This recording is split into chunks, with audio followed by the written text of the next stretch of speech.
Hello, hello, hello. Welcome to our stream today. Thank you so much for coming aboard. We have some great stuff on tap for today. We actually have a lot of DC Comics news that I'm really excited to get into. Elsewhere, we're also going to talk a little bit about some brand new ventures from some really just fantastic comic book creators, legends like Alan Moore and James Tynion. We're also going to be discussing a brand new DC Comics title centered around Robin that looks to be really exciting a little bit later on in the show. But first off, I just want to tell you about some of our reviews that we published over the past week up on our YouTube channel. We started the week off with Birds of Prey issue 6. I really think that this was a pretty epic chapter of the core series here, really centered around Dinah and Black Canary. And we also had the opportunity to publish a review of the latest issue of Batman and Robin. I think that issue was absolute blast here too. Elsewhere, we were able to cover Fall of the House of X, the second issue of that comic book series. I thought it was really fantastic seeing Polaris rise up against some of these Orcus characters over at the Bloom. Plus, frankly, I think the Amazing Spider-Man's gang war is really kind of being slept on over by some comic book fans. Man, that series has just been phenomenal. I think it's really impressive to see how Zeb Wells has been juggling the supportive cast for some of those characters. Tombstone and Ginny Slinkin are some of my favorite comic book characters, and really watching how they interact with the rest of the Spider-Man supporting cast, I think, is really interesting within the scope of the series. Plus, I do think that we've gotten some of the best John Romita Jr. art that we've seen in some time within that latest issue of Spider-Man that was chapter 43. Also, I was really interested with how that series was able to do so much with Madame Mask over the course of the gang war. We really got to see Madame Mask, kind of rise up from the clutches of Hammerhead and really evoke her own narrative within the scope of the issue. Building so much power that she's actually able to go up against Ginny Slinkin, the Beetle herself. So there's just so much fantastic material, so much animosity just gleaming from some of those pages that was really interesting to, check out and behold here. Batman and Robin issue 6 was also pretty interesting. As we noted over in our comic book review, I do think that this is probably one of the weakest issues of the series to date, but there is still a lot of really strong characterization with Principal Stone, and I really love the artwork of Nicholas Sismessaja as well at DC Comics. To me, it feels like Nicholas Sismessaja is a really animated DC Comics artist and really has the potential to maybe break through on a bigger scale here. Really loving the fact that Joshua Williamson is using some off the beaten path artists for some of his projects as well. I really like the fact that Williamson has stuck with creators like Gleb Melnikov at DC too. AfroSF, thank you so much for coming to the stream. I want to go ahead and read your comment here as we get started for our stream today. I can't believe Marvel are my favorite comics at the moment.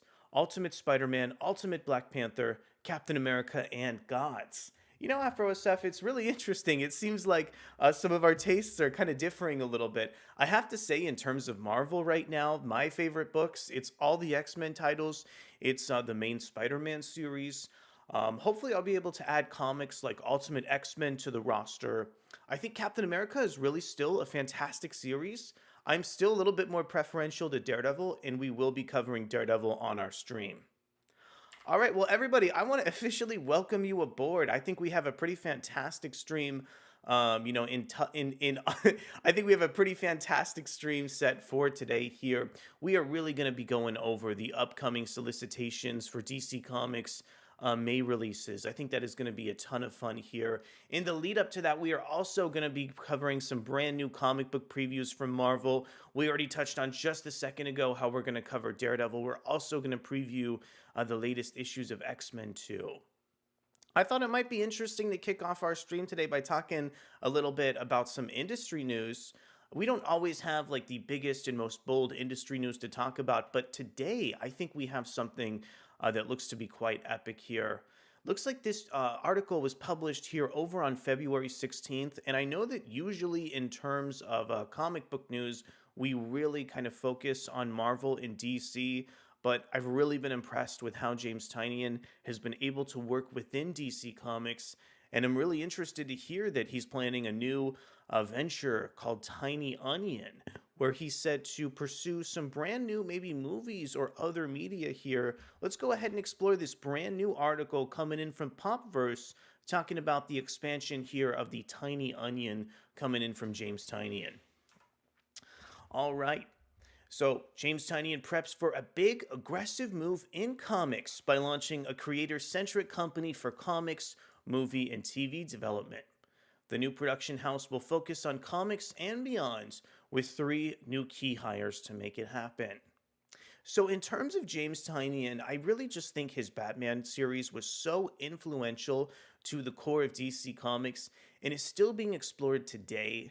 I think some of the threads and characters he introduced also allowed DC to really mount the latest volume of Batman Incorporated. Plus, we're still exploring some of these characters like Clown Hunter and Ghostmaker in the background of these series. I really think James Tynion has such a solid vision for the scope of comics. And once again, the idea of maybe seeing some, brand new comic book television and movies coming from James Tynion comics as opposed to other creators like Mark Millar, I think is just a really tantalizing, idea. Let's go ahead and check in on this article coming in from Graham McMillan from Popverse. Audiences are familiar with James Tynion IV as the co-writer and co-creator of multiple hit comic book series, including Something is Killing the Children, The Department of Truth, The Nice House on the Lake, and World Tree, as well as the former writer of superhero titles, including Batman, Detective Comics, and Justice League Dark. Now he's got something to add to that list, co-founder and CEO of multimedia production house Tiny Onion. I just want to take a moment here and say, out of all these comics, I've heard really fantastic things about just about all of them. I've seen some incredible artwork on The Nice House on the Lake. And the one that I'm really read and I'm the most familiar with is The Department of Truth. I think that series is just so insane, especially in today's extremely polarized political climate. Having James Tynion directly be able to comment on all of these, fascinating conspiracy stories is just a great idea for a series. And I really love the horror aesthetic that James Tynion takes on in so many of his individual comic book series. Frankly, too, I think that's why it's going to be exciting to see Tiny Onion expand into film and television. For me, horror, as a genre, is really difficult to get into or get behind. So the idea of James Tynion really having more plotting and a little bit more, solid foundation of a story to launch a horror aesthetic on top of, I think could prove to make something really interesting here. Let's see what else James Tynion has to say about this venture. No, it's not a publisher. Instead, it's an independent creative services company similar in the vein of Robert Kirkman's Skybound Entertainment and Scott Snyder's Best Jacket Press. Tynion has and will continue to produce work for a number of publishers, including Image Comics, Boom Studios' Dark Horse Comics, DC Comics, and Distillery. Tiny Onion intends to work with creators, but not limited to Tynion, to produce and package work both inside and outside the comics industry. That idea is something the Walking Dead creator Robert Kirkman launched his company Skybound Entertainment on in 2010, and along the way became an Image Comics co-owner, partner, signed a publishing deal with Image, signed a first look deal with Amazon Studios, and launched an entire games division eventually. Yeah, I think it's really fascinating to see the expansion of some of these Image Comics companies, especially with Skybound Entertainment here. Kay says, I'm enjoying DC very much right now. I like James. Fantastic, fantastic. Let's see what else we can learn about Tynion's Tiny Onion here. To that end, Tiny Onion, previously the name for Tynion's Substack, an informal line of creator-owned comic books across multiple publishers, has staffed with 3 key hires. Eric Harburn, who worked by Tynion and Werther Della Idera to develop Something is Killing the Children at Boom Studios, has signed on to become director of editorial at the company, with Z2 Comics veteran Courtney Menard joining the team as director and production and independent communications and marketing maven Jaslyn Stone becoming the company's director of communications. So, yeah, very excited about what the outcome of this could potentially be. It really feels to me like James Tynion is just getting this venture together with the first three hires of this company, already kind of coming together here. Really, really excited to see what's next and what's upcoming for James Tynion, and the fact that we're finally going to get some other, comic book media that'll hopefully have a higher standard of quality than what we've seen from some previous Mark Millar adaptations on Netflix.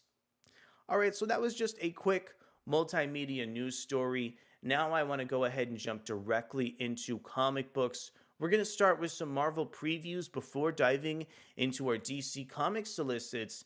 The first one that we have in store is one of my most anticipated comics, I would say, um, directly from Marvel Comics here. This is Rise of the Powers of 10, issue 2, still written by Kieran Gillen, featuring artwork from R.B. Silva, and we have colors from David Curiel. I really love how Rasputin 4 is featured directly on the cover for this issue here. I was actually a little bit dismayed that we didn't get more of a follow-up from Rasputin 4 in the pages of Fall of the House of X 2, so really fantastic to see her featured on the cover of this particular chapter. I'm also hoping that Rasputin is going to be featured in a future Fall of the House of X issue, because I did think that she was also going to connect some of the tissue between these dual miniseries that are set to close out the Krakoan era of Marvel Comics. Let's go ahead and preview this brand new issue. This one is coming in from Adventures in Poor Taste. The last hope outside of reality, outside time and space, is Mutantdom's last hope. Floating between dimensions, hiding from a Dominion who wishes to crush them. Can Xavier and his crew survive? And, when we find out their plan, will we want them to? The end of the Krakoan Age continues, in this epic tale split in two. Also, it looks like we also have Edgar Delgado contributing to the artwork on the cover for this issue as well. So really think some of the opening pages on Rise of the Powers of 10 too are just really staggeringly beautiful. We once again have R.B. Silva's incredible attention to detail. And in this scene, we have some of the narration from Enigma in the background, which we can point out directly from the crown. I want to read a couple of these sequences of narration because I think they're just super ominous as he describes what looks like Moira is going through in some of these pages here. Enigma says, I see a girl sprinkle salt on her porridge, oats and water. Milk would be soft, nothing soft here. She never eats it after she leaves the home. It is a pleasure just for her. Man, I love how Kieran Gillen is able to write dialogue in some of these issues. There's just something ominous about the way that Enigma is kind of spying on all these different Marvel X-Men characters throughout the course of the issue. Let's preview the next page here, where it looks like Enigma is actually checking in on the past of Jean Grey and Cyclops, as well as exploring what's going on in the pages of Fall of the House of X. Really think it's interesting in these final two panels how there's a big focus on specifically what Cyclops is going through as he's become captured through Orcus in a really climactic X-Men issue following the Hellfire Gala. I want to go ahead and read some of Gillen's narration coming from Enigma here. I trace the boy forward and find what you would call now. AI and humans fight for the fate of the world. It is but a historical footnote in my ascendance. Scott Summers waits in his cell. He thinks Jean Grey will save him. He doesn't know she is dying along with the Phoenix. But it is easy for him to be wrong. He is blind and I am all-seeing. If I look, I can find anyone.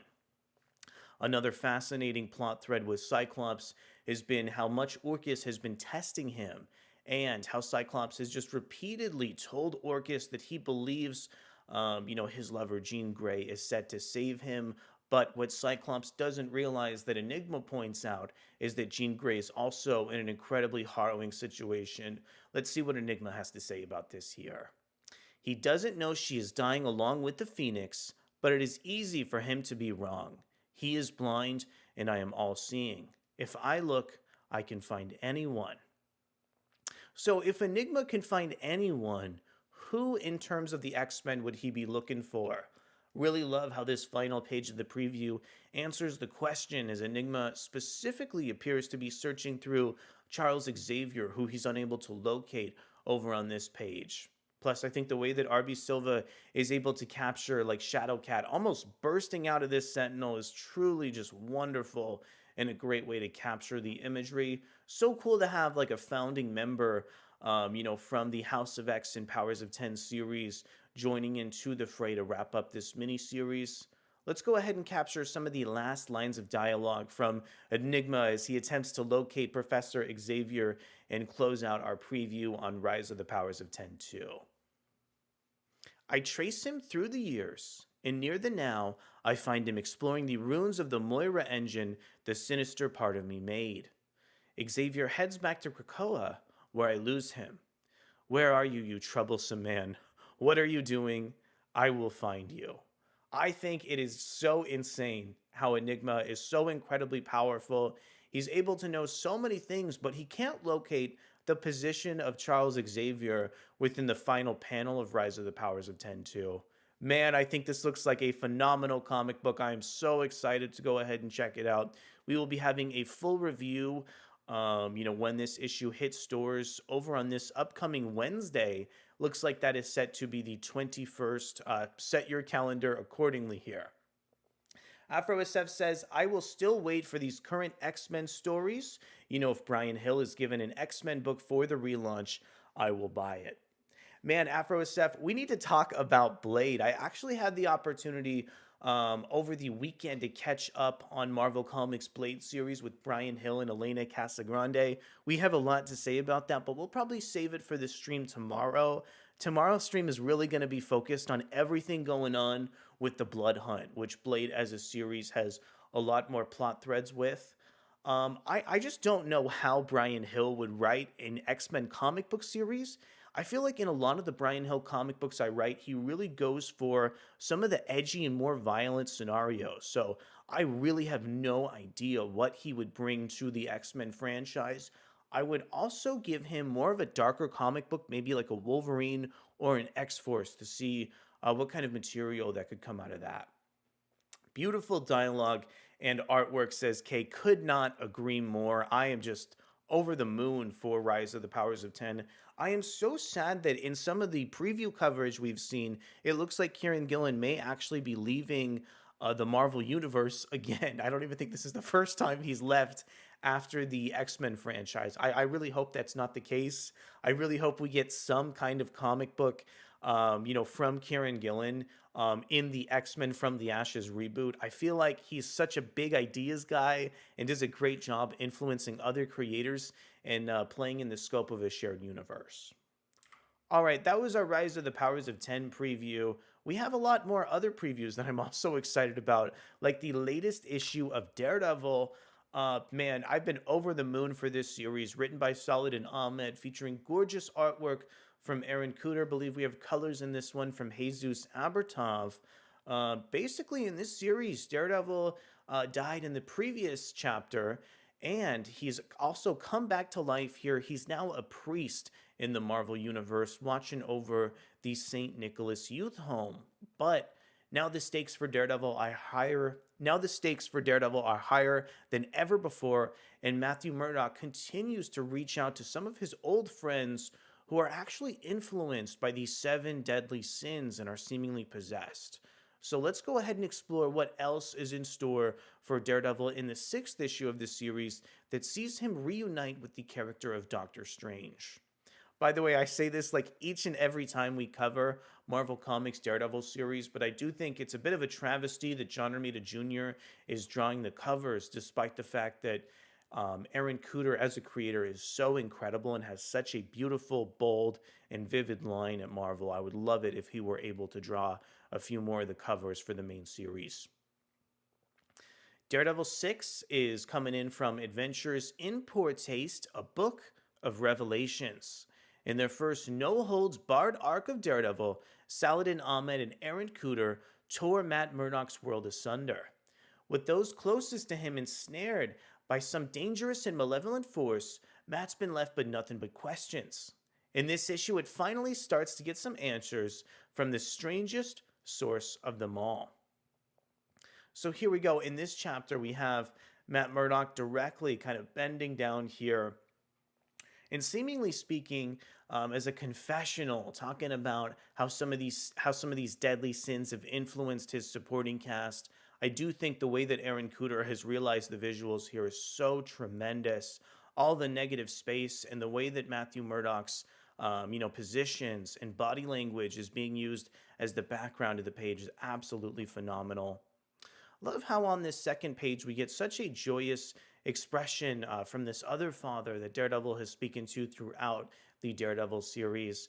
Their relationship has been one of the guiding forces in this new Daredevil series, and it's also reminded me about some of the plot threads in the third season of the Netflix series. Matt Murdock just has so much stakes on him due to the fact that he has to watch over the youth home, and so many of his friends are influenced by these deadly sins. Just the idea of Father Javi lending Matt some support, I think is really gorgeous here. On the final page, we have some really fantastic dialogue. Oh, the second to last one, where Matt Murdock directly says, "Mercy triumphs over judgment." And then a mysterious character flying overhead says, "Words to live by, whatever one's traditions. It's too bad it's so damn hard to do so." And then we get the reveal that it looks like Doctor Strange is here to help Matt Murdock in his time where he's battling all these supernatural threats in the midst of his daily crime fighting activities here. All right, and that was just our brief look at the latest issue of Daredevil. I really think the art, perspective, and some of the dialogue in this series is still written incredibly well. I also think the perspective on images like this mixed with panel bleeds just makes this such a beautiful series to read, like each and every month from Marvel. Really happy with where this comic book series is heading next.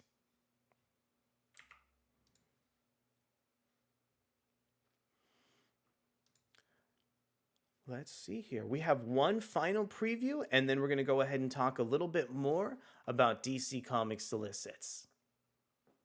So I know that one series that so many comic book fans are really, really anticipating right now is each issue of Marvel Comics' new Ultimate Spider-Man series. And we're going to take a look at the preview of the second issue coming in from Adventures in Poor Taste. At the end of the first issue, we barely saw this new version of the Ultimate Peter Parker become Spider-Man. So in this second issue here, we're finally going to pick up on the new life of Peter Parker and also catch up on some of the family dynamics from the core series. We briefly mentioned here in our review of Ultimate Spider-Man 1 that I liked a lot of the ideas and dialogue from this series, but I really wanted the comic book to be a little bit more ambitious. So let's go ahead and preview the second issue of the series and see if I finally get that hint at some of those supernatural elements that I've really been looking for in terms of Marvel's Ultimate Spider-Man. Per usual, this series is still written by Jonathan Hickman, featuring artwork from Marco Cicchetto, and we have colors from Matthew Wilson. The most surprising Spider-Man story of the 21st century continues. Spider-Man faces his first supervillain, J. Jonah Jameson's quest to uncover who is really pulling the strings of the new Ultimate Universe leads to a shocking revelation, and New York City welcomes its newest hero, the Green Goblin. So there you go. It looks like Marvel's Solicit finally revealed the fact that the Green Goblin is set to be a hero as opposed to a villain. That's a great storyline. I'm really hoping that Jonathan Hickman will stick with that for the long term, just to make Ultimate Spider-Man look different from what the core continuity looks like over in Marvel's core universe here. And let's go ahead and preview some of the interior pages. Really love how Jonathan Hickman has featured this really epic pieces of time to break up the narrative within Ultimate Spider-Man. Also think that some of these dark panel borders captured from Marco Cicchetto are just absolutely wonderful. The fact that we see a black suit Spider-Man towards the last panel of the page as opposed to the regular, Ultimate Universe Peter Parker Spider-Man that's been seen on some of these covers also builds a little bit more mystery in terms of this overall series here. I also think this line of dialogue here teasing this next sequence with the Parker family is also really interesting with the line of dialogue just saying, "I don't know." We can see some of Peter Parker's kids discussing the idea of Spider Man and whether or not he's real within the scope of the Marvel Universe. I think this is some great tongue in cheek dialogue from Jonathan Hickman that's a clear improvement over Gods and some of the last issues of Ultimate Comics as well. I want to go ahead and read over some of Peter Parker's dialogue. He says, I remember when you used to think unicorns were real, and unicorns are real. Right, exactly. So why do you care what he thinks? And then we have the next line of dialogue reading, because this guy is scary and I don't like it. Particularly in some previous issues of Ultimate Spider-Man, there was always some difficulty and animosity between the relationship with Peter Parker and Mary Jane. So I'm happy to see that even though, Peter Parker has been embarking on all these nightly activities, that there isn't this forced sense of conflict evoked in the narrative, and that Peter and Mary's relationship is still bright, even though it's going through such a massive change with Peter Parker taking on the identity of Spider-Man in this series. I think the last couple of panels over on this page are really gorgeous, with Mary Jane stating to Spider-Man, have you been working out? And Peter saying, maybe a little. Also, once again, the way that Marco Cicchetto was able to capture all the loose hairs over on Peter Parker's face is just gorgeous and adds so much character to him as a character. Finally, over on this last page here, we have Peter Parker once again utilizing the black suit and heading out for adventure. And yeah, that's it. Just gorgeous page composition here from Marco Cicchetto once again. The amount of bleeds over on this page is just really striking. This is a really technical page here of Ultimate Spider-Man. Overall, I'd say I'm still really excited about this series. I think this preview just has some of the best art I've seen from Marco Cicchetto in a really long time, utilizing techniques like silhouettes and bleeds to produce just really fantastic comic book artwork. Also, I think there's a bit of an improvement from the dialogue in Jonathan Hickman too as I read through some of this series. Also, I'm glad to see the motifs like the structure of the calendar also utilized here too. If Ultimate Spider-Man continues to implement this level of craft, I'm really hoping that the future could look really bright for this series overall here. Y/Arc9 says, Fallen Grayson, Dick Grayson got a beard. Yeah, we're going to be talking about that in just a few moments. Leonard McFarlane says, is it true there won't be no X-Men coming out in May? Okay, so in terms of Marvel's X-Men series, we're going to be talking about that in a lot more depth over on tomorrow's stream. But it looks like there's at least going to be one X-Men comic coming out in May. We're going to talk about so many of those upcoming X-Men releases on our next stream here. But without further ado, why don't we go ahead and launch into DC Comics Solicits for May.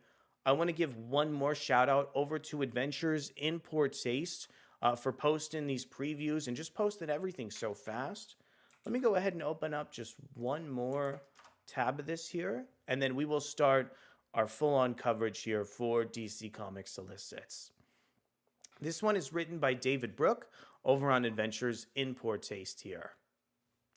Okay, let's go ahead and preview our first issue. This is Batman 147. This one's still written over from Chip Zdarsky, featuring art and cover by Jorge Jimenez. So in terms of DC Comics' core Batman series, I really do think this title has taken on such a high level of quality, seeing all the ways that Chip Zdarsky as a writer has been able to utilize the concept of Zur-En-Arrh has been so awesome. Sadly, I am woefully behind over on this main series here, so a little bit interested to hear how the development between Zur-En-Arrh, Batman's backup personality, and Batman is shaping up as this comic book series develops over in May. So this is issue 147 of Batman's core title here. With no allies, no weapons, and almost no hope, can Batman fight back before Zur makes a true devil's bargain? The world is about to know Zur's true power, him and his new sidekick. Dark Prison continues. So one aspect about this individual series that I think is really cool is this cover featuring Punchline over on the page. Punchline, one of my favorite brand new DC antagonists. Another creation over from James Tynion that I think has just created so many interesting stories at DC Comics. And this next title is actually a brand new Robin comic book series called The Boy Wonder. Let's go ahead and talk a little bit more about this Boy Wonder series with the article coming in from Jenna Anderson over on comicbook.com. The Boy Wonder, DC announces new Damian Wayne miniseries from Junie Ba. Damian Wayne has become a one-of-a-kind component of the DC mythos, and a new miniseries is about to explore that in a whole new way. On Friday, DC announced the first details surrounding The Boy Wonder, a new 5-issue Black Label miniseries making its debut in early May. Written and illustrated by Junie Ba, The Boy Wonder will also feature colors by Chris O'Halloran with lettering by Aditya Bidikar. So in terms of this brand new Boy Wonder series, I'm not familiar with nearly any member of this creative team aside from Aditya Bidikar over for some comics from DC previously. However, I did see some of the illustrations over for Damian, and am already incredibly interested with all of the really interesting art that has realized Damian in this comic book series. I'm really interested to hear a little bit about what this series is about, and just to learn a little bit more about what DC has in store for this Black Label series. There is in Robin something quintessentially fun and superheroic, says Ba. To me, he is the epitome of childlike adventure and wonder.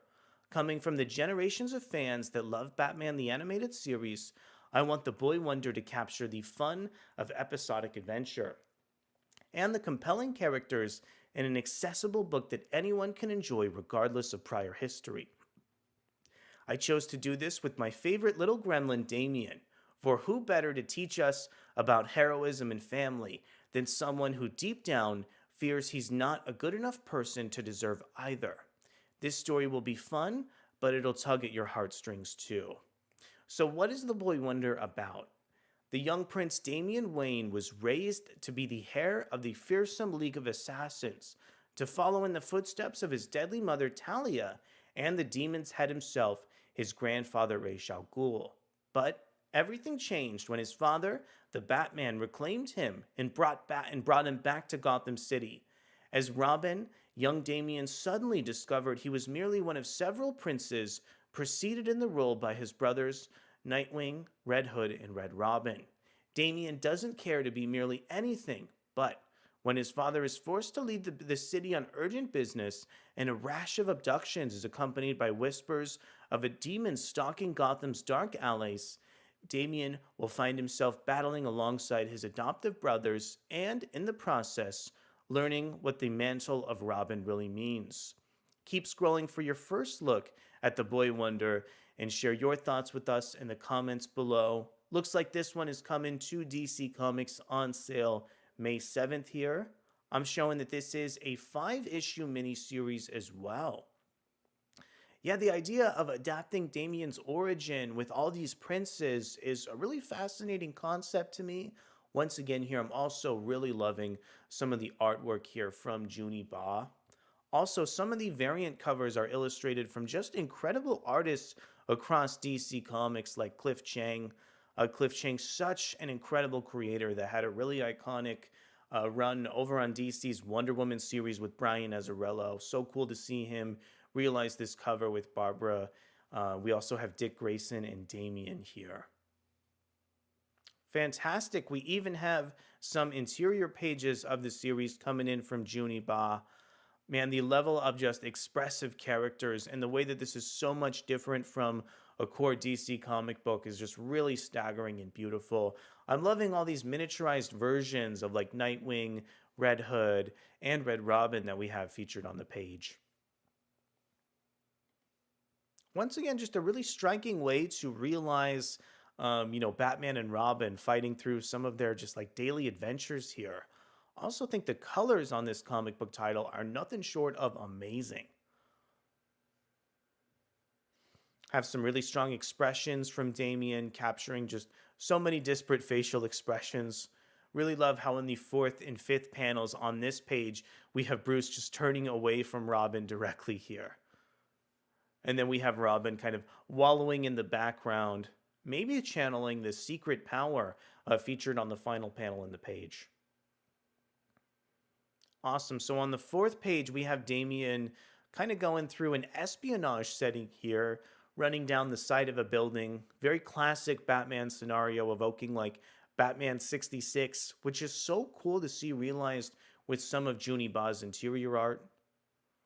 Also, such a like iconic Batman cast of characters like Barbara Gordon and Nightwing. Really cool to see them featured once again here with Junie Ba's style and with some of these demons featured in the background of the issue. Okay, I could not be more excited about the Boy Wonder.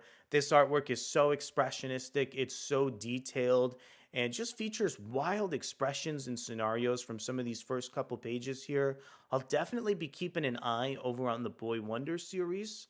And I'm very excited to see DC finally like trying out some different concepts, some different ideas, and different talent for some of these books. I really want to see DC just continue to use the Black Label line to explore some characters that are not quite related to some of DC's biggest properties here. Using DC's Black Label series to boost the profile of Robin, I think is a great way to utilize the line as a whole. Okay, let's go ahead and talk about our next comic book issue. It looks like this is a return over to Detective Comics. I really do think this is one of the moodiest titles in terms of DC's comics line. It has a fantastic sense of ambiance and just a wonderful creative team. So, Detective Comics 1085 is still written by Ram V, featuring artwork from Javier Fernandez, and we have gorgeous covers from Evan Cagle with backups from Alex Packnadel. The Batman has returned, but his city is no longer the home it once was. A sinister order now governs the shadows of Gotham. An order so precise, so methodical, that there is only one thing that could combat it. What is this one force, this singular thing that can undo order? Even if you were told, you would not believe it. In fact, you may think it's a joke. Yeah, Detective Comics always has just great plots, great writing, but once again, it's always that sense of ambiance, the aesthetic of the series that I think really alludes to some of the greatest aspects in Detective. Also, really happy to see Javier Fernandez and Evan Cagle still featured in terms of some of the interior art. Kay says, agreed, hope to see more of the Black Label. And really, what I was trying to say there, I'm not sure if I expressed it in the best way, but that I really want Black Label to take on any like DC Comics characters that aren't Batman or Superman or Wonder Woman, because I think there is just so much potential in the line as a whole. Let's talk about the latest issue of Batman and Robin. This is one of my favorite comic book series at DC. I think it's done a really great job reestablishing the relationship between Batman and Robin. This series has kind of realized one of its first villains in the main series being the character of Man-Bat, as well as all these other animal-themed zoo characters in terms of DC Comics. Plus, we have some elements of DC's core Robin series entering the fray, like the character of Flatline in the previous issue. Plus, we have some of Damien's mysterious origins bubbling to the surface with the character of Principal Stone or Mistress Harsh, or Shush as she may be called here. There's a lot of individual plot threads that are finally bubbling to the surface of this series. I want to see where we're at with Batman and Robin in issue 9. Who will be Gotham's true protector? The people of Gotham will decide. While his father fights for his life, Damien now knows Shush's secrets. And it's only created more problems for him as a high school student and as Robin. Can the dynamic duo find each other before it's too late? So it looks like Bruce and Damien have been ripped apart from each other in Batman and Robin Chapter 9. One fascinating element about this book is the fact that Damien now knows Shush's secrets in the pages of the 9th issue. The way that Shush has been gaslighting Damien in the main Batman and Robin series has been just really mind-bending and a really fantastic way to see Joshua Williamson leverage Principal Stone against Damien within this series. Yeah, I'm really interested to finally see Principal Stone's clean facade kind of erupt and to see what's actually going on as Batman and Robin continues here. Also interested to see how Flatline resurfaces to the comic book series. I thought it was really interesting how we got so many issues of Batman and Robin divorced from the character of Flatline. She was such an important character in the main Robin series. So happy to finally have her back within the pages of that book now. I love this cover too. I think this is absolutely phenomenal. And we have some great artwork from Howard Porter too, kind of evoking some of the vibes from that recent Batman and Robin annual. So DC's The Brave and the Bold series is still going here. This is the 13th issue of this series that has a pretty interesting creative team with Tim Seeley, Mark Russell, Delilah Dawson, Joshua Hale Fialkov, Jason Sean Alexander, and Rodney Barnes writing this comic. We have art from Kelly Jones, John McKell, and Serge Acuna. Also, Lisandro Esterin and Jason Sean Alexander. The cover for this series is coming in from Batman and Robin artist Simone DeMeo. This is an anthology series. I haven't really been catching up with some of the most recent chapters in Batman the Brave and the Bold. My favorite thing about this comic book when it initially debuted was the fact that it had all these Wildstorm influences. Let's see what's going on in the 13th issue of this series. Brave and the Bold enters its second year with 5 tremendous talents. Nightwing and Deadman face the ghosts of the circus as presented in spectacularly horrific detail by Kelly Jones. Booster Gold allegedly causes a disaster that must be fixed by the Jurassic League. Artemis's quest comes to its stunning conclusion.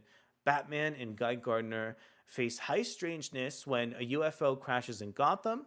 And finally, Jason Sean Alexander brings his legendary talents to Batman Black and White. So there's a lot of interesting ideas and concepts within this issue, but I still would like to see, some of these Wildstorm concepts continue to be fleshed out within this issue. I'd also like to see more ancillary DC characters utilized.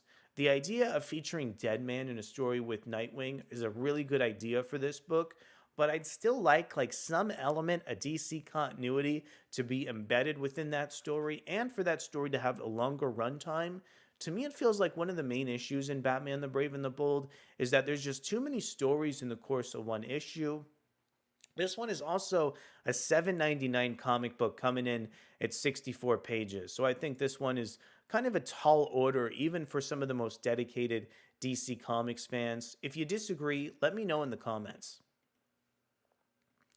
All right, we've had some people shouting out this comic book over in the stream already here. This is chapter 114 of DC Comics' main Nightwing series. This is set to explore a storyline called Fallen Grayson. Nightwing issue 114, written by Tom Taylor, featuring art and cover from Bruno Redondo, and we also have a variant coming in from Dan Mora. Want to go ahead and check out this cover, this article coming in from Screen Rant talking about this Fallen Grayson announcement marking a major shift for DC Comics. This one was published 19 hours ago. Tom Taylor and Bruno Redondo's critically acclaimed Nightwing run is officially coming to its end and will forever change Dick Grayson. So Tom Taylor and Bruno Redondo have been on DC's core Nightwing series for a really long time now over at the publisher. One of the most exciting things for me about this run is the fact that we really got to see Nightwing's presence bolstered throughout the runtime of this series. Nightwing started by having some really strong relationships to Batman and the rest of the DC universe, but as the series progressed, we got to see Dick Grayson really mount the counteroffensive in terms of the Dark Crisis on Infinite Earth storyline, and then it felt like Dick's presence in the DC universe was really emboldened, and Dick was even set to lead the Titans characters. In fact, the Titans have even went through their first comic book event over with DC's Beast World story, and Tom Taylor is also writing the main Titans series. So even though Tom Taylor is leaving, Dick's main Nightwing series, he's also set to stay writing the main core Titans book too. So let's go ahead and see what Tom Taylor and Bruno Redondo have to say about their final arc over on this last issue of Batman, over on this last arc of the Nightwing series. Over the past years, Nightwing has soared to unparalleled heights, leading the Titans as DC's premier superhero team and taking in crisis events like Beast World and Dark Crisis. However, the original Boy Wonder is on the brink of a fall that will forever change him, heralded by a striking new appearance that symbolizes his profound transformation.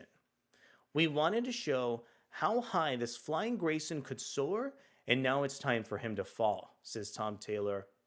On May 21st, Nightwing 114 by Taylor and Redondo will kick off a groundbreaking 5-part story called Fallen Grayson. This arc will signify the conclusion of Taylor and Redondo's Nightwing as they bid farewell to the iconic hero they've propelled to unparalleled heights throughout their all-star collaboration. Yeah, I really think this cover featuring the Fallen Grayson characters is just really gorgeous here. Loving the sense of logo design kind of mirroring what readers can see on some of the latest Ultimate Spider-Man comics. Also love how this white is utilized as negative space for snow in the issue. There's just such a strong sense of gravitas captured in this Fallen Grayson cover for Nightwing 114. This one is set to be released on May 21st. And it looks like Dick Grayson is also getting a brand new beard. While acknowledging that this ending may sadden many fans, the duo assures that it's the right time and promises to conclude it in a big way. The final chapter will also bring significant changes for Dick Grayson, including a noteworthy new appearance, now complete with a commendable Mountain Man beard.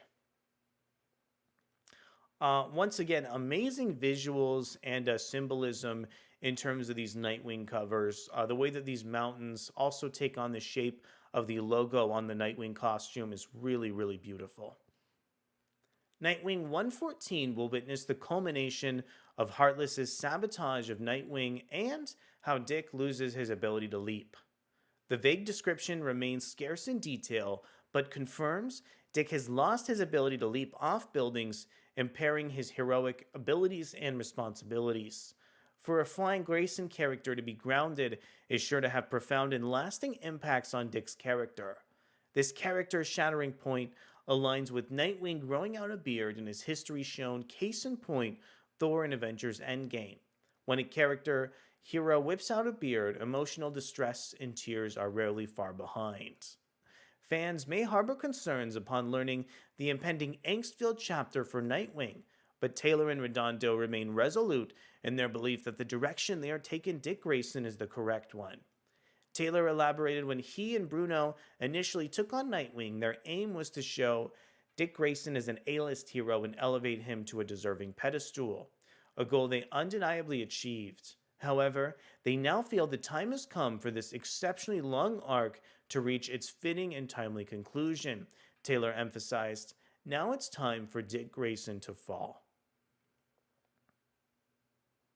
All right, let's go ahead and read this last paragraph here over from the creative team. It will make many people sad, said Redondo, but it'll also build one last ride full Tom and Bruno. If we are going to end this, we are going to make it in a big way. I'm with you, Bruno, and Nightwing really is in a good place to go forward. As our time with Nightwing sadly draws to an end, Dick leads the DC Universe with the Titans and has been in the front man for 2 massive events in Dark Crisis and Beast World. I couldn't be happier. Nightwing 114 is set to go on sale May 21st from DC Comics. So I want to quickly say that Bruno and Redondo, I really think that Tom Taylor and Bruno Redondo both have done a really excellent job, once again, bolstering Dick Grayson as Nightwing in the core DC universe. There's also a lot of shout-outs, especially early into this Nightwing run, about the strong level of craft that this series has. There's been so many interesting, gimmick-based issues, exploring so many interesting aspects of superhero characters, and taking on some inspiration from that core Hawkeye series from Matt Fraction and David Aja. but I have to say that in each and every issue of Nightwing, I didn't always think that this series had the greatest sense of ambition. I think Tom Taylor has a much stronger sense of ambition in the core Titans series, and I'm so excited to see how that book develops. I honestly think it's probably a good idea for Taylor and Redondo to head over to another series. I feel like they have so much potential as a creative team. I would love to see them both take on another DC comic book that was a little bit darker or had some, heavier themes in terms of the DC universe. That being said, though, I think Taylor and Redondo definitely accomplished their mission with what they were trying to achieve with Nightwing. It feels like Nightwing is a lot more important than he was before they started writing this series. Really cool stuff coming from DC. I didn't expect DC to have a big run closing out or a big story arc closing out this Nightwing series, but I'm sure glad that they did.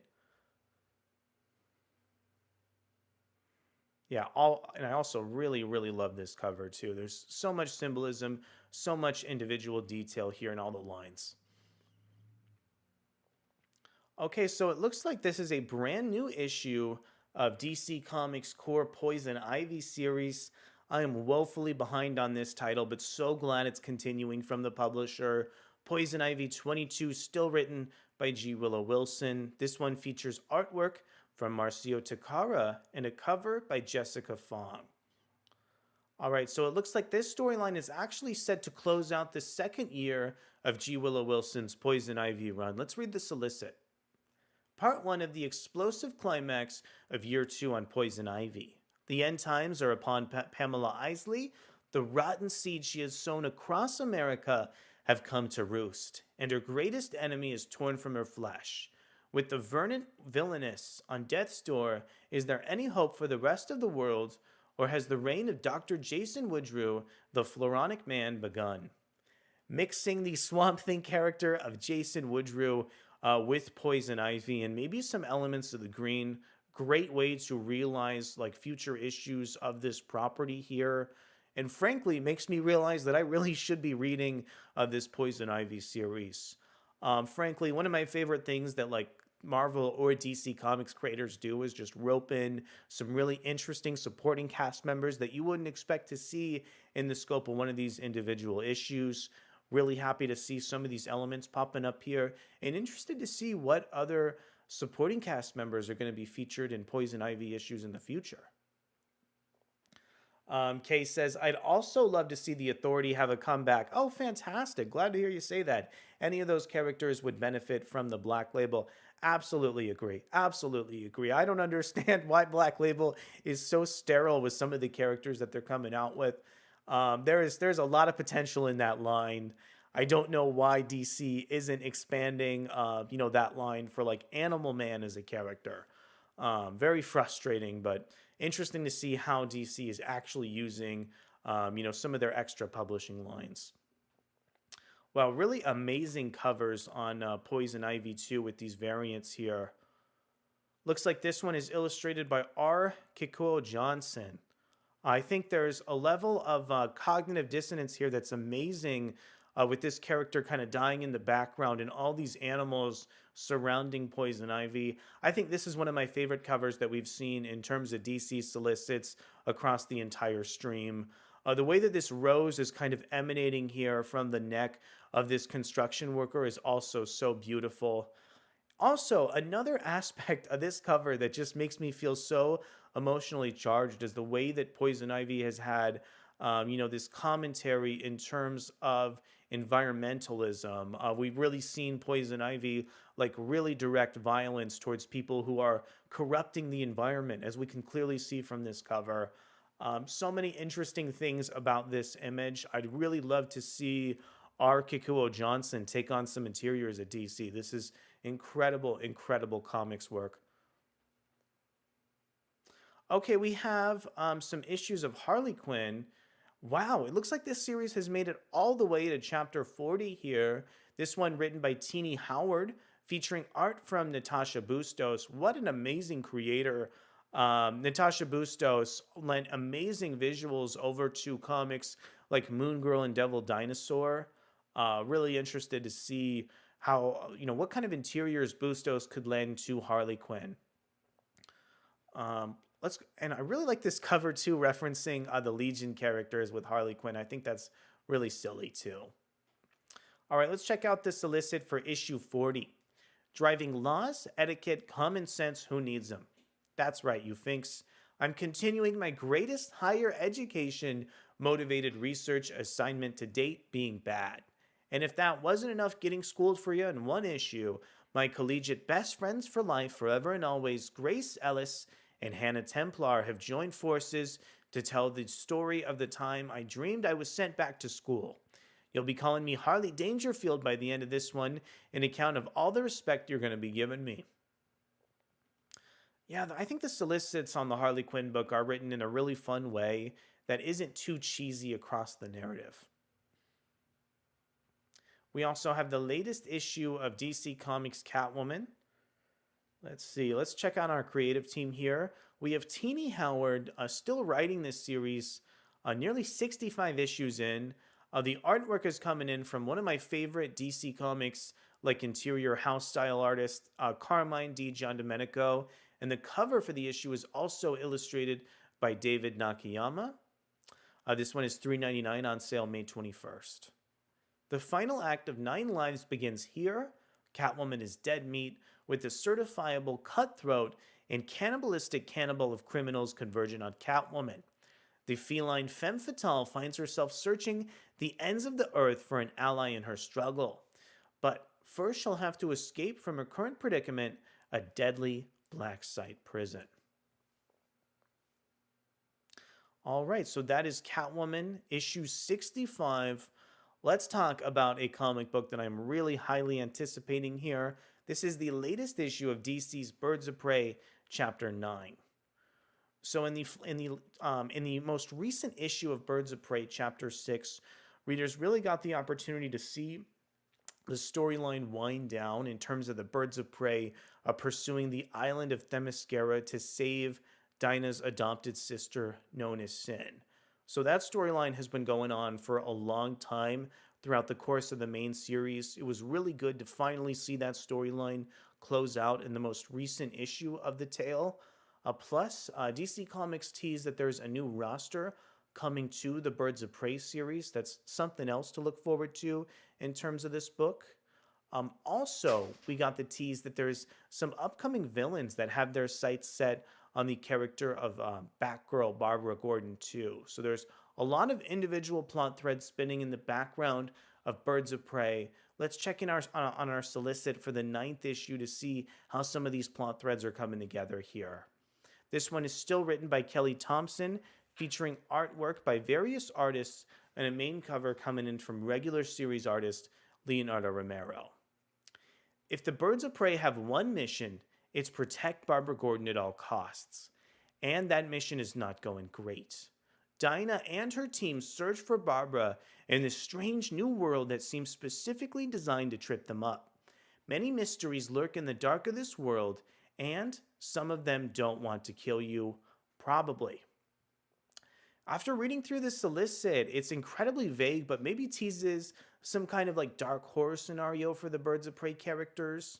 It looks like we're pretty far into the storyline in terms of issue 9, so very interested to see how this one develops and if our birds are finally going to be able to locate the mysterious killer who seems to be targeting Barbara Gordon as Batgirl. Yeah, we have some pretty strong variant covers in terms of this series, really fleshing out our big scope of characters, like the numerous Batgirls featured on one team with Barbara Gordon and Cassie here. Really loving the Christian Ward cover featuring Batgirl in terms of Birds of Prey here too. Okay, let's go ahead and talk about a DC comic book that I'm also really excited about, even though I'm a little bit behind on this one. This is the 7th issue of Outsiders, which also looks to be teasing a mysterious death in terms of the DC universe. This book is a spiritual successor to DC Comics Authority series here, and just has such a strange and interesting sensibility to it. It's got a great cast of characters with the drummer and Luke Phlox within the background. We also have Kate Kane, who is mysteriously missing from this cover here as Batwoman, and maybe who could potentially be meeting her bitter end on the pages of Outsiders issue 7.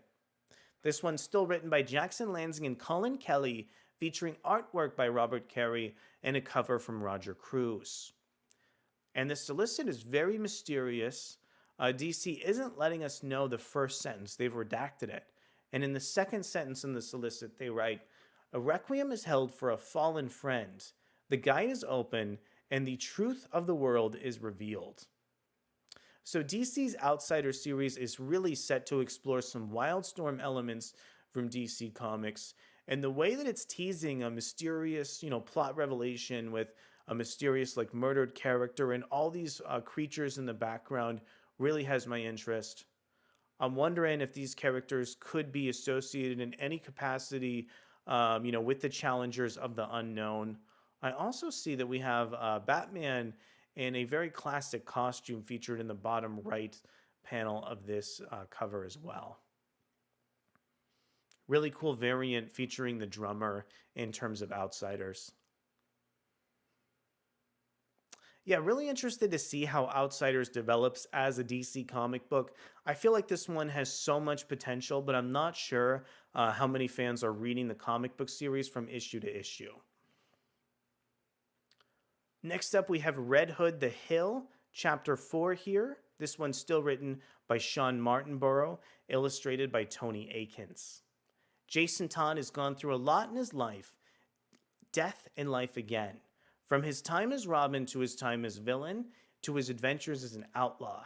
Red Hood thought he'd run crowbar first into almost any scenario imaginable, but now his monsters, both literal and figurative, stalk the streets of his home city.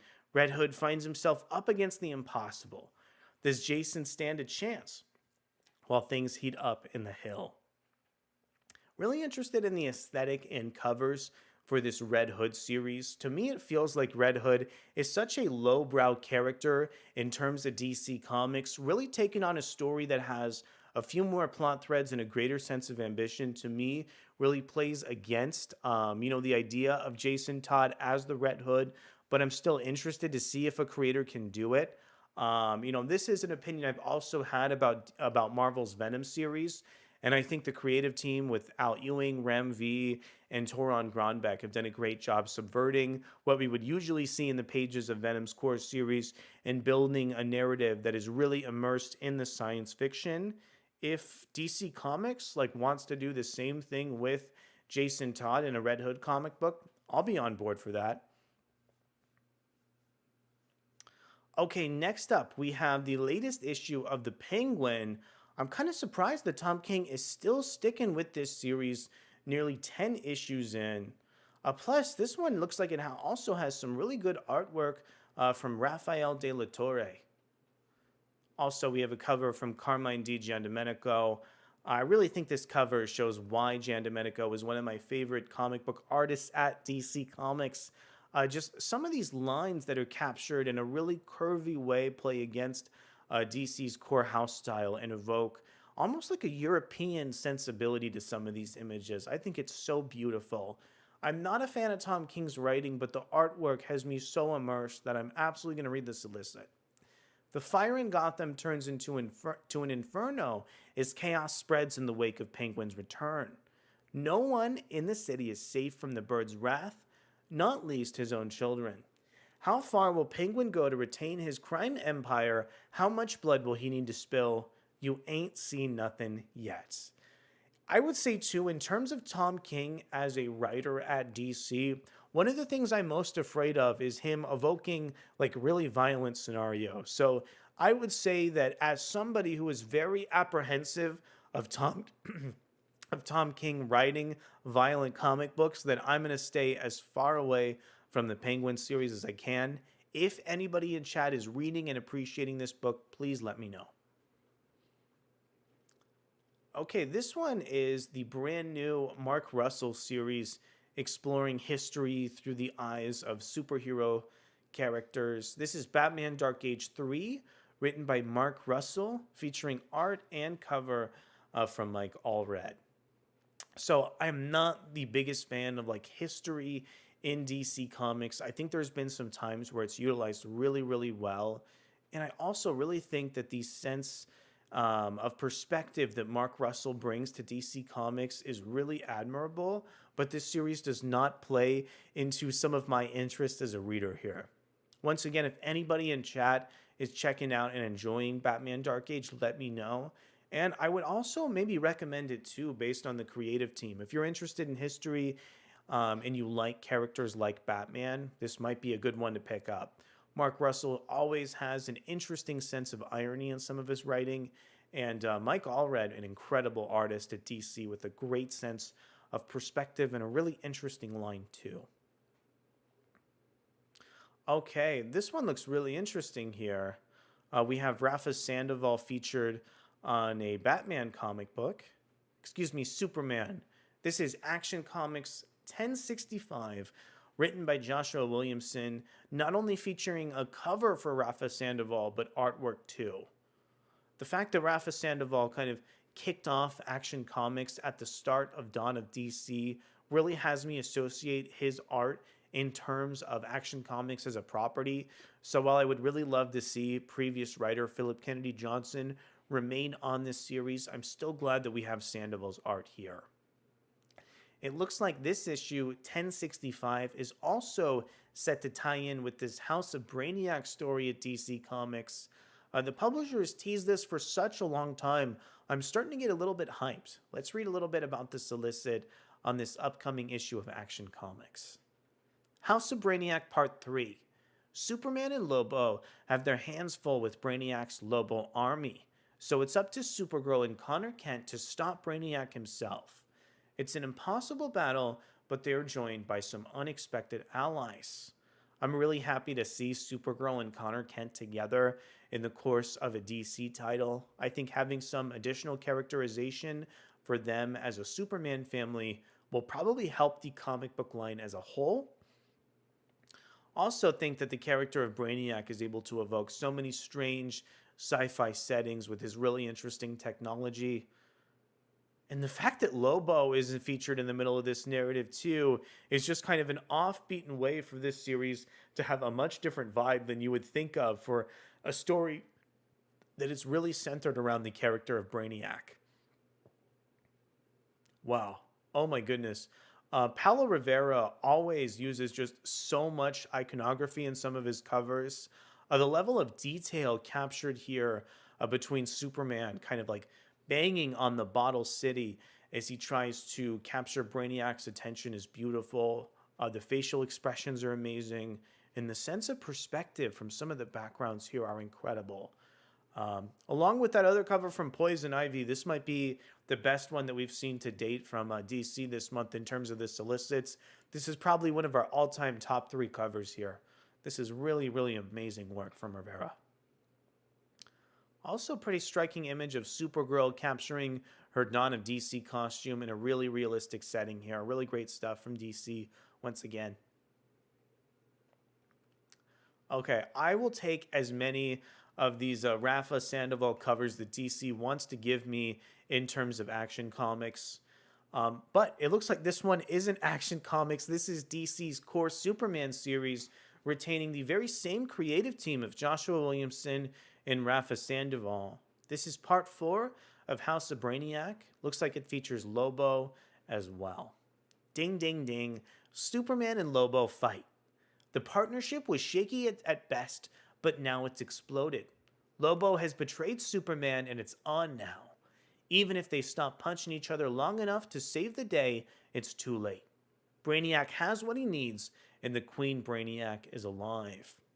So it looks like in the last cover we checked out with Superman and Lobo that they were working together. And in this issue, we see them directly pitted against each other with really epic Sandoval art here. Once again, really excited to see how the dynamic plays between these two characters. They could not be more different from each other. And the fact that Brainiac is looming in the background with the trivial threat of Lobo should add really interesting stakes to the House of Brainiac storyline from DC. Joshua Williamson has a great track record, and I feel like there's been a lot of lead up for this story. So I'm just excited to see what the publisher has in store. So that one was Superman 14.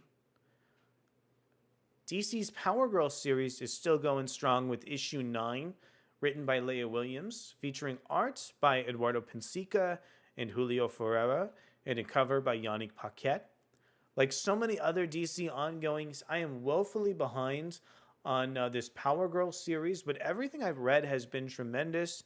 I've read a lot of the material in Lazarus Planet that really debuted and established Paige as the brand new Supergirl, as the brand new kind of Supergirl, excuse me, an established Paige as the brand new Power Girl character at DC. So really have a lot of warm feelings for this series. Let's check in on the solicit and see how Power Girl is developing in May.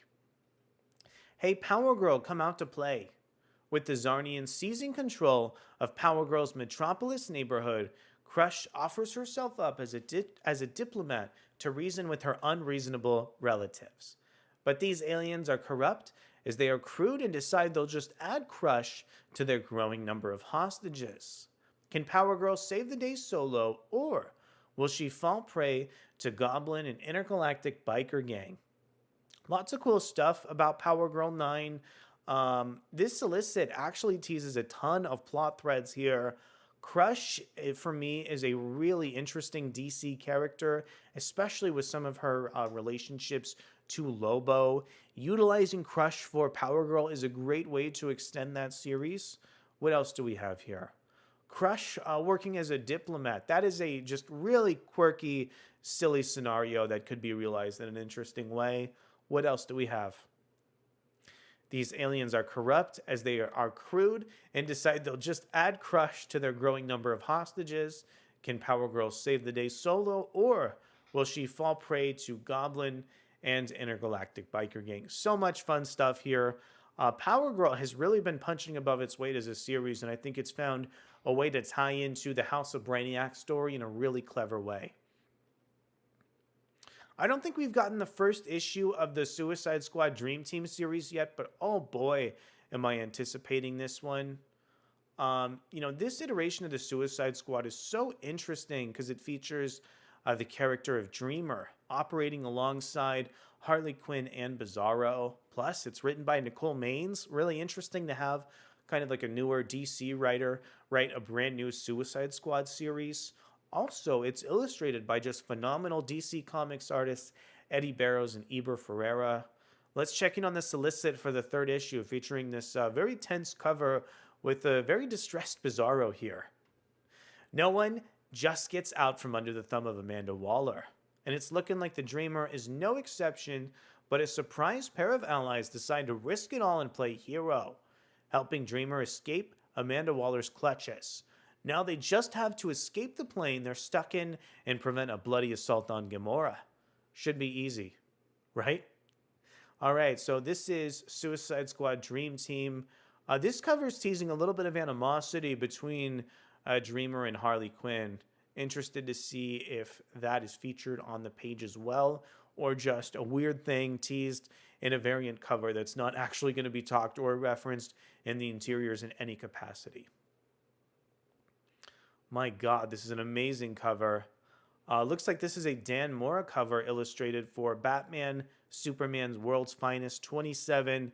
The amount of just chibi, deformed characters featured across this cover, really expressing some of the villains in the DC universe, is amazing. This one's still written by Mark Waid, featuring art and cover from Dan Mora. I'd say alongside those two other covers, this is probably one of the top 3 that we've seen this month in terms of DC solicits. It's an implosion of global proportions, as Mixie and Batmite flee the dreaded Doommite of the 5th dimension. Batman and Superman must travel to the 5th dimension and battle within a dimension of omnipotent mayhem. All this plus the march of the Legion of Doommites in an absolutely adorable weapon of mass destruction in the startling second installment of the latest World's Finest epic. One thing about Batman Superman World's Finest that drives me crazy is how this series is structured. It doesn't feel like each series or each storyline is related to each other and kind of destroys some of the momentum of this series as a whole. This book features such a strong creative team, and I wish Mark Waid was writing an ongoing series as opposed to an anthology book that had just some really interesting, like lingering parts here and there. Overall, though, this is probably going to be a great comic book, and I'm really excited to check it out, though. Ramon Perez is also one of those very unique artists at DC Comics, utilizing Perez's art for a cover on this Batman Superman team up book is a really great way for DC to tap some interesting talent here. I have not yet checked out the Sinister Sons, but I have heard good things. I love the David LaFuente art and think that LaFuente's sensibility just brings out so much natural humor. And the fact that these two leading characters, are sons of bad characters too, is just a great way to tease out all the humor in terms of this narrative. Plus, this one is written by Batman and Robin writer Peter Tomasi. So there should be some really fun stuff in Sinister Sons. If anybody's checked out the first issue, let me know. Will the Sinister Sons be digested by the Great Space Whale? Will the Sinister Sons defeat Spaceman Joe? Will the Sinister Sons duel against the the pirate sites end in disaster? Get ready for all this. Get ready for this month for all the four-color adventures of Sin Sin and Lord Zord as the boys try to be as bad as their dads. Man, really fantastic solicit for this one. Really written as well as that Harley Quinn solicit here. This cover juxtaposing the two characters in the lead series is really, really nice. Sin Sin and Lord Zod.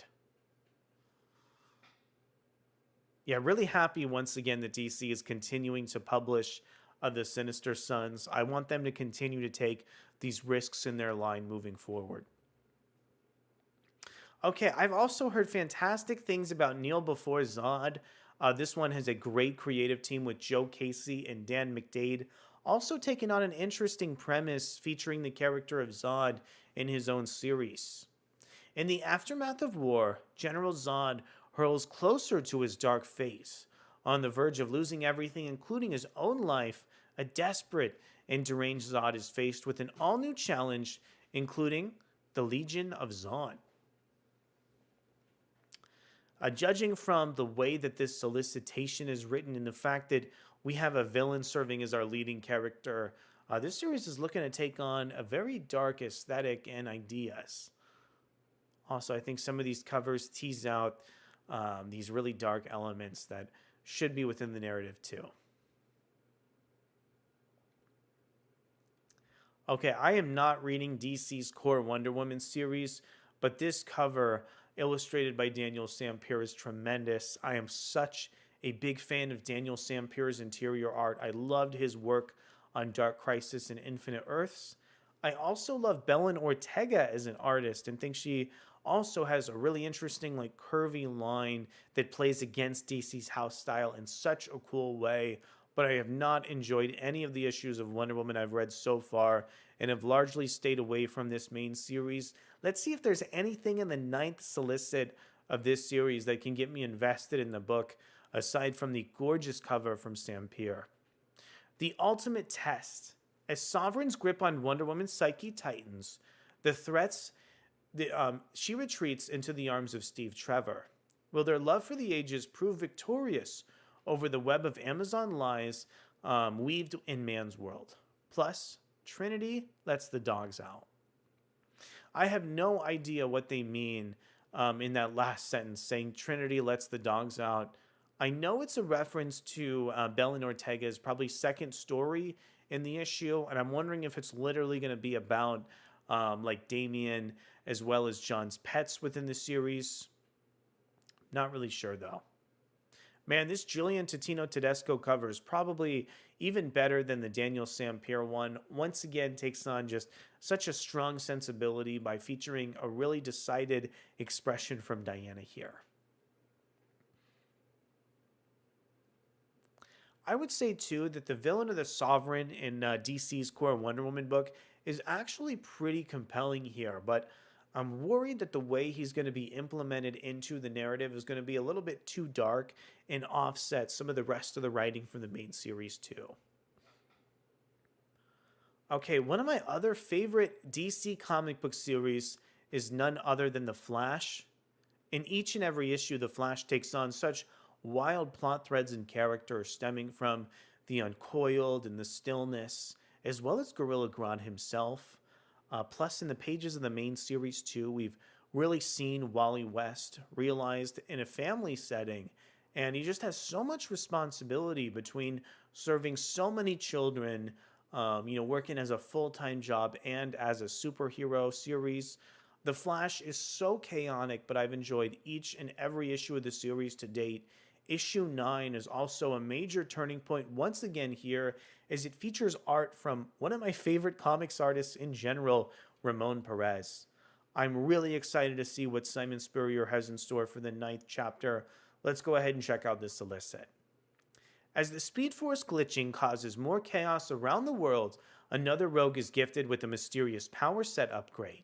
While Linda seeks out the source of the mysterious voice she's been hearing, and Barry reaches a breaking point. I love this solicit. The fact that it once again teases all these like disparate plot threads that are making, small advances throughout the course of the issue is really, really cool. I think we saw Mirror Master get a really powerful upgrade in a recent issue of The Flash. So I think it's going to be really cool to see Cy Spurrier tap yet another one of Wally's rogues and villains here. I've also thought that these storylines with Linda in terms of The Flash have been wonderful, with Linda really struggling with the fact that she's lost her powers and has so many responsibilities as a mother throughout the course of this series. Listen, I've been hyping up Ramon Perez's art and illustrations for The Flash, but we actually have it realized here on this cover featuring the character of Pilgrim, who is such an interesting character in the previous issue of the series here too. The way that we see all these like disparate like speed lines from Wally showing how fast he's moving here is also just an amazing way to capture movement from Perez on the page. The negative space utilized from this character also builds up the mystery and intrigue surrounding him really nicely. I think this cover's fine. I think it's okay. All right, let's go from one of my favorite DC comics to one of my other favorite DC comics. This one is Green Lantern, issue 11, written by Jeremy Adams, featuring artwork by Zermanico and Kevin Maguire. I think this cover from Zermanico is so cool. Even though Zermanico illustrates a lot of the interior art, for me, this one is a lot more detailed than some of the main panels we see within the Green Lantern narrative. To me, this really looks like the character of Varan, so I'm going to read this solicit and see if I'm correct. How do you move on from the person you've loved your entire life? How do you start over? Carol wrestles with her feelings as she makes a choice that will change her and Hal's lives forever. Meanwhile, Hal faces off against the United Planets, hoping to bring to light its corrupt members and re-establish the Green Lantern Corps once and for all. Plus, Guy Gardner is caught as man, or has he? Things go from bad to worse to potentially strange as Guy attempts to get his prisoner and himself back to Oa in one piece. Yeah, I think Green Lantern as a franchise really needs to break off against the United Planets. Having, Hal Jordan being pit against the United Planets entity is super cool. I wonder if the Green Lantern franchise is teasing a return of the Guardians of the Universe. This is probably a restoration of Green Lantern's main continuity and would remove the idea of the United Planets, but I'm wondering in terms of DC if that idea has run its course. I'm interested to see too if what Green Lantern War Journal is doing with the United Planets in the next issue. Let's go ahead and check out the 9th issue of that series as well. This one, written by Philip Kennedy Johnson, still featuring art from Montos. It's one of my absolute favorite DC comics, but I think this cover from Montos is kind of nightmarish and features just a really awkward facial expression for John's mother. Okay, this one is a lot better here. Looks like this one is illustrated by Mike Perkins. Loved his work on the Lois Lane series. It's cool to see him realize some of the visuals in Green Lantern War Journal too. Lantern Shepard and Kyle Rayner discover the shocking history of the ancient dark star of the Fen.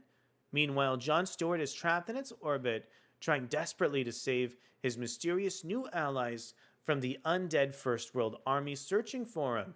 Can John prevent escaping the dark star and overrunning the universe? And can Shepard find John in time to save his family from the mysterious new force now threatening the Earth, the shape shifting Star Shroud? Okay, Green Lantern War Journal, I would say, is probably bar none my favorite comic book series at DC as a whole. One of the best things about the book is the fact that it's featured John's relationship with his mother, Shirley, and has also featured his sister, Eleanor.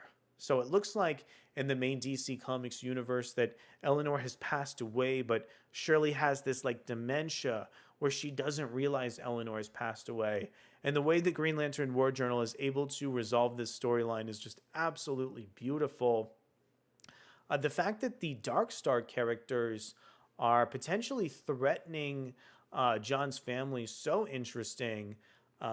Green Lantern War Journal has really pitted John against a multiversal foe called the Radiant Dead and Revenant Queen. Readers have really gotten the chance to see John reestablish his relationship with some of those multiversal lanterns. And boy, yeah, we're going to check out the preview pages of the next issue on tomorrow's stream. But yeah, this is still one of my absolute favorite DC books to date here. And I'm really excited to see, too, how Philip Kennedy Johnson is going to use the characters of the Dark Stars. The Dark Stars at DC have been realized in Green Lantern comic books a lot recently, even stemming from Grant Morrison's run on the property too.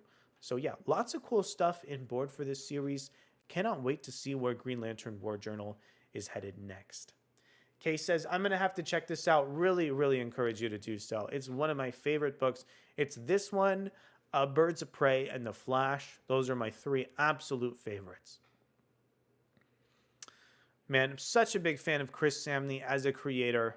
The way that he's able to realize all these individual Titan characters as they maybe fallen in battle is really striking. This is the cover for Titans 11, featuring writing from Tom Taylor and art from Lucas Meyer. And the cover is illustrated by the incredible Chris Samney, who had just a really iconic Daredevil run over with Mark Waid. After a literal deal with the devil, Waller turns things up a notch. With the help of the twisted Dr. Morrow, she has created an ultimate weapon capable of taking down all the Titans. Can the team survive themselves? Really interesting aspect of Titans is how slowly Tom Taylor has been building the threat of Amanda Waller in that comic book series. We can see Amanda Waller within the first issue of that book. And throughout Beast World, we continue to see Waller really manipulating and causing all these really dangerous scenarios for the Titans. So the fact that they're finally going to be pitted against this nemesis really should make things interesting as Titans develops over the course of the year.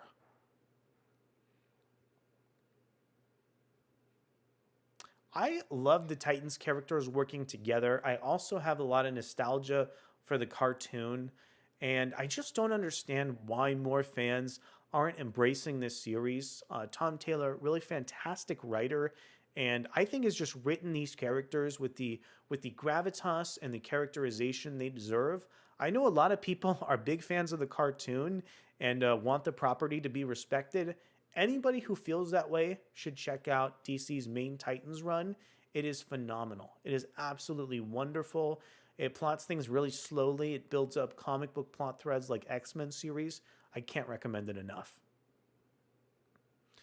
Okay, I'm a little bit behind on DC's Shazam comic book. Very interested with where the series left off with the 11th chapter. I also forgot that this comic book changed hands from Mark Waid to Josie Campbell, but I'm really happy that it did because I really like some of Campbell's work, especially with Mary Vasquez. Yeah, check out this cover too, featuring Mary and Billy going at it in an arm wrestle here with the rest of the Shazam, the rest of the Vasquez family featured in the background of the page. This is the 11th issue here, featuring art by Emanuela Lupacchino, really fantastic DC Comics creator. The Vasquezes have made the extraordinary decision to adopt the kids. All they have to do is pass a home inspection by an adoption agency. But ever since the gods rebuilt the family home, things have become a bit of a magical mess. Can they make it through the day without the inspector running into any interdimensional creatures? The fact that Taki Tani and the dinosaur for the first issue are still featured alongside the rest of our Shazam family also really beautiful, also lends just this beautiful aspect to the narrative too. Okay, I'm not really immersed in DC's current Blue Beetle series.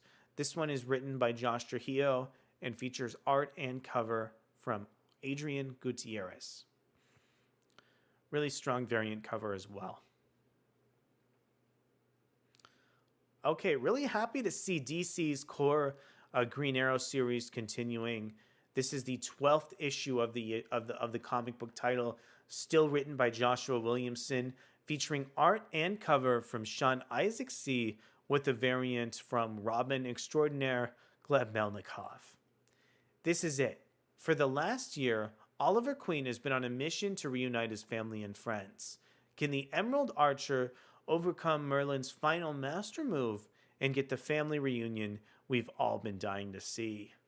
This cover looks incredibly climactic on Green Arrow 12. I'm wondering if it's teasing the end of this series that DC has hinted at for such a long time. I think it would be a travesty if this comic book ended in its 12th issue.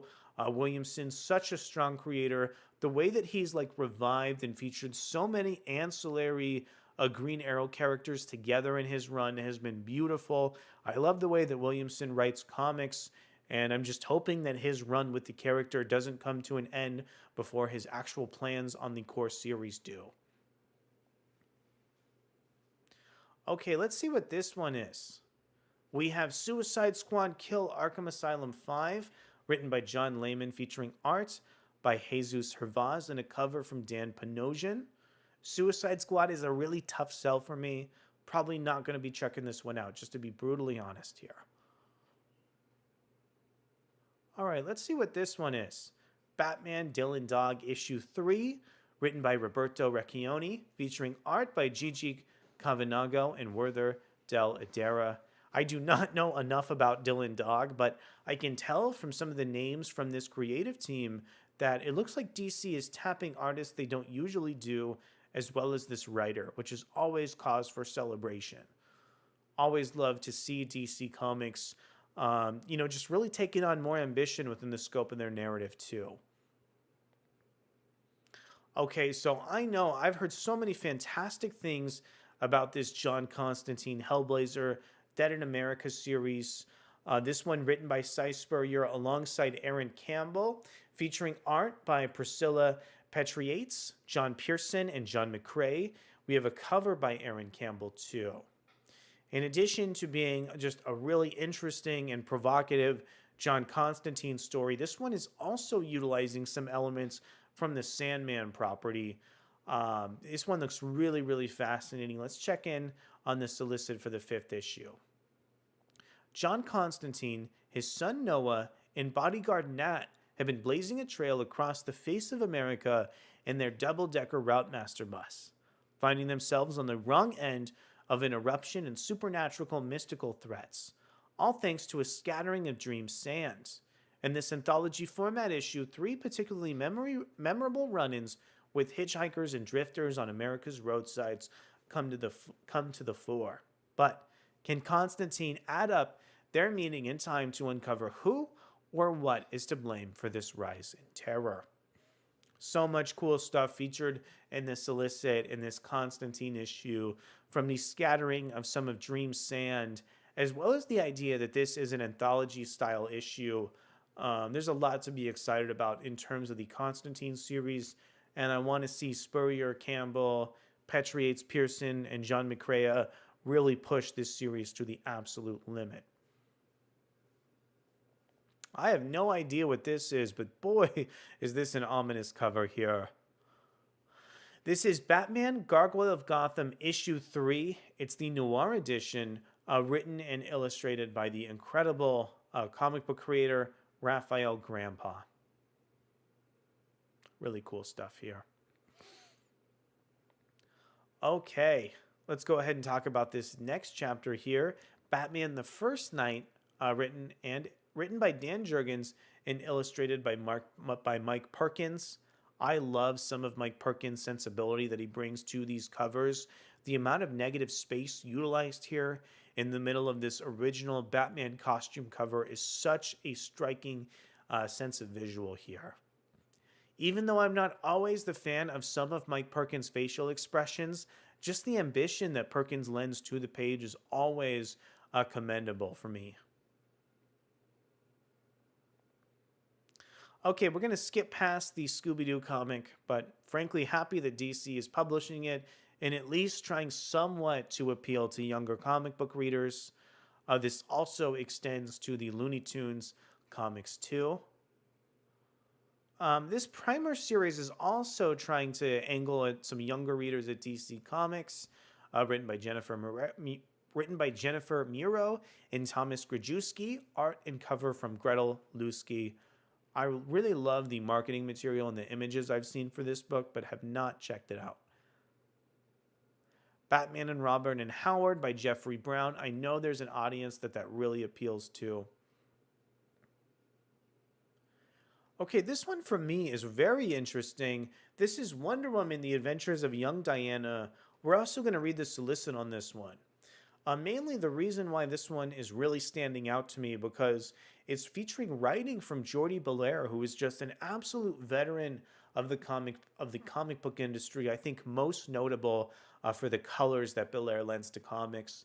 Bellaire is also illustrating colors over on the Birds of Prey series, which is one of my favorite outstanding books at DC too. So this is The Adventures of Young Diana, illustrated by Paulina Ganuccio.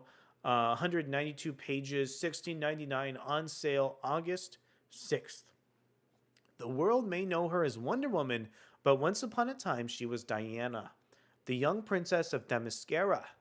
Back then she struggled to find her place on an island deemed paradise by many, but which was to her a prison.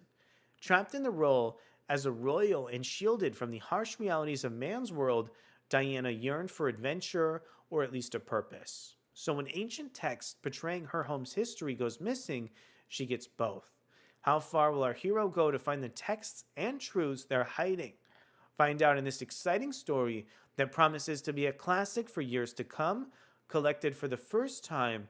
These stories by Eisner Award winner Jordie Bellaire and rising star Paulina Ganuccio provide an intimate look into Wonder Woman's upbringing and dangerous secrets of her past. Okay, so they're saying that this is collected in the form of this graphic novel. This is not original material from Jordie Bellaire, but still worth noting the fact that Bellaire and Paulina Ganuccio have contributed to this young adult DC Comics series with Wonder Woman. I'm hoping that this will have a strong presence within the market when this comic book releases here in August. Once again, we have a Crisis on Infinite Earths facsimile edition. I know Marvel is just releasing so many of these. It's kind of interesting to see DC get in on the fray too. And we have the second issue of Crisis on Infinite Earths published as well. Okay, this one's really cool. We have a facsimile edition of Military Comics #1 by the absolute comic book mastermind Will Eisner, on writing featuring art and cover from Chuck Guidera. I haven't read this comic book. I want to read the solicit. I'm interested. The legendary Black Hawk and his squadron take to the air against the Nazis for the first time in this full facsimile reprint of the action-packed first issue of Military Comics from 1941. Very cool stuff. Our Army at War, number 81, the facsimile edition. Written by Bob Haney, featuring art by Ross Andrew and Mike Esposito, cover by Jerry Grindinetti. Nothing's easy in Easy Company. Sergeant Rock and his legendary World War II fighting force make their first appearance in the Sergeant Rock and the Easy Company. This full facsimile edition also features 3 other explosive battle action stories from legendary DC war artists Joe Kubert, Russ Heath, and more. Really happy to see DC legends like Joe Kubert and Russ Heath complementing their work towards this issue. Also found that this, all the cross hatching and shading on this like bomb that they're throwing at this, military person is just really striking. Really, really great cover. And the perspective on this one is just absolutely amazing and lends so much conflict to the page. Okay, we have a collection of the first volume of Wonder Woman. It takes DC a long time to trade some of these collected editions. So the first volume is called Outlaw, and it's on sale in July. This one, I know I'm going to be bringing to some of my friends and family who can handle just the absolute weirdness of the Flash series, but it looks like our first volume of The Flash from Cy Spurrier is set to go on sale July 9th. This one is $19.99 at 200 pages, and it's called Strange Attractor, which I think really plays into so many themes of the series. Looks like we also have a variant cover from Dan Mora. Shockingly enough, I think I actually prefer the Mike Deodato one over the Dan Mora. We have a collection of the Penguin. Looks like this one also collects the Chip Zdarsky material too. Yeah, DC Comics is just really trying to publish the hell out of Supergirl Woman of Tomorrow. I believe James Gunn shouted this comic book out recently. This one written by Tom King and featuring art and cover from Bilquis Evely.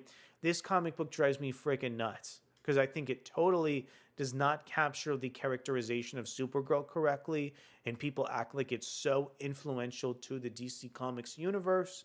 That being said, it still features amazing art by Bilquis Evely. Harley Quinn, Black, White, and Red literally have nothing to say about this one outside of the creative team.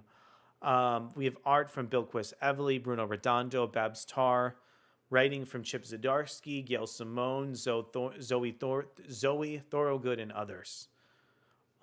Eventually, I want to see Chris Samney illustrate some interiors on a Marvel or DC comic book. This cover is once again amazing. We have an absolute Mr. Miracle by Tom King and Mitch Gerads. I've actually read Mr. Miracle. I don't think it's that good.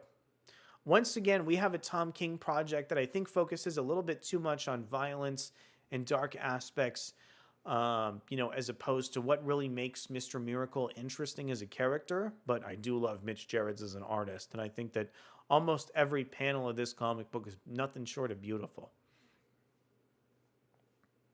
Absolute Batman, Death of the Family. Death of the Family is a storyline that drives me crazy because I think it's a Batman story that has very little commentary on Batman and the Joker as a whole.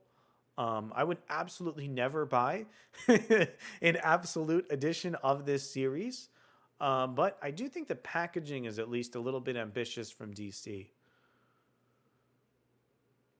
The Batman and Robin Adventures Continue Omnibus. I mean, it's cool that DC's publishing this. There's got to be somebody interested in reading these, right? Okay, Superman by Kurt Busiek, Book 1. I love it when DC publishes these lines where they really try and, publish a forgotten run from a comic book creator. Very happy to see Kurt Busiek's Superman get realized in this collected slate of volumes. I might even end up picking this one up eventually here. Looks like this one collects Action Comics, 837 to 843, Superman 650 to 658, the Man of Steel Annual 5. We have all of Superman's Secret Identity in here. I'm not the biggest fan of Superman's Secret Identity, but I would be interested in seeing if what Kurt Busiek's individual Superman and Action Comics look like.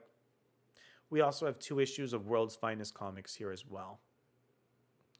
All right, not really much to say about Mad. Wow, DC's still publishing Absolute Justice every couple years with a massive like volume or collection here. JSA The Golden Age. This one's super underrated. This is actually a really good series. JSA The Golden Age 2024 edition written by James Robinson, featuring art and cover from Paul Smith. James Robinson is such a great like historian of the DC universe. The way that he melds history with the DC universe makes this series a must purchase. If you haven't read this one, you really owe it to yourself to check it out. I think The Flash Year One was actually a really enjoyable story in the middle of a Flash run that never quite reached its full potential as a series. For me, Joshua Williams' Flash run was a bit of a wasted opportunity, but I think so many other DC creators have really stepped up to the plate and played off of the Flash family the way that I wanted them to. Also, the emphasis on Wally West in some of the runs from subsequent creators has been really, really nice in terms of DC Comics. Okay, really good shout out. I wish JSA wasn't delayed so much. Lol. It's so sad that what Jeff Johns has been doing has been impacted so much by his writing delays. I feel like he would be a much stronger force in the comic book industry if he hit more of his deadlines. You're totally right about that. This Flash Year One book was actually pretty good though. The Human Target. This is the point where I just stopped investing into Tom King's series. This one written by Tom King, featuring art by Greg Smallwood. Greg Smallwood, incredible creator, has had an amazing run on Moon Knight, but I absolutely cannot vouch for anything within the pages of The Human Target. All right, well, that is going to do it for our stream today. I want to thank you so much for sticking with me, for hanging out here. I want to encourage you, if you're still in the stream right now, please like it. Please go ahead and hit that like button. Make sure to subscribe as well. So tomorrow over on the channel, we still have a lot of news coverage to go over. In particular, Marvel just released their brand new solicits for X-Men comics. We actually have like brand new like cover reveals, solicits, and we have a tease at what the X-Men from the Ashes comics could potentially look like. So we'll feature all that news tomorrow over on our stream. We should be on probably around the same time. We'll probably target the 9:30 a.m. start time. One last time, thank you so much for sticking with me here. We'll be back tomorrow, and I hope you have a wonderful weekend. Thanks so much, and I'll see you soon.